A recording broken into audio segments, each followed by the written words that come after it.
کہا جاتا ہے پرانے زمانے میں ایک بادشاہ تھا، جاہ و جلال میں بے مثال۔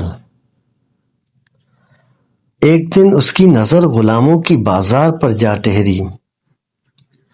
وہاں ایک لڑکی کھڑی تھی، نہ صرف حسین بلکہ اس کی آنکھوں میں عقل کی روشنی چمک رہی تھی، مگر اس کی قیمت باقی سب سے کہیں زیادہ۔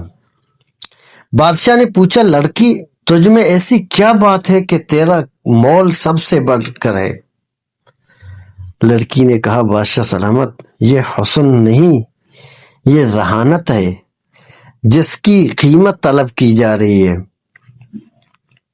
بادشاہ نے کہا، اگر واقعی تیری عقل اتنی قیمتی ہے تو میرے سوالوں کا جواب دے۔ درست جواب دے تو آزادی ورنہ موت۔ لڑکی نے بولی، سوال کرو، کیوں قید میری قسمت نہیں ہے؟ سب سے قیمتی لباس کون سا ہے؟ سب سے مہکدار خوشبو کون سی ہے؟ سب سے لذیذ کھانا کیا ہے؟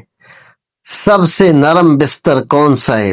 اور سب سے خوبصورت ملک کون سا ہے؟ لڑکی نے اپنے تاجر سے کہا، گھوڑا تیار کرو، میں قید سے نکلنے والی ہوں۔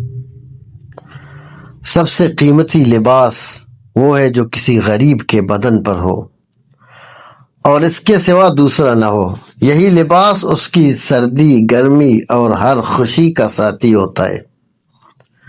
سب سے مہکدار خوشبو ماں کی ہے، چاہے وہ کھیت میں محنت کرے یا گوبر اٹھائے، اس کی خوشبو اولاد کے لیے کستوری سے بڑھ کر ہے۔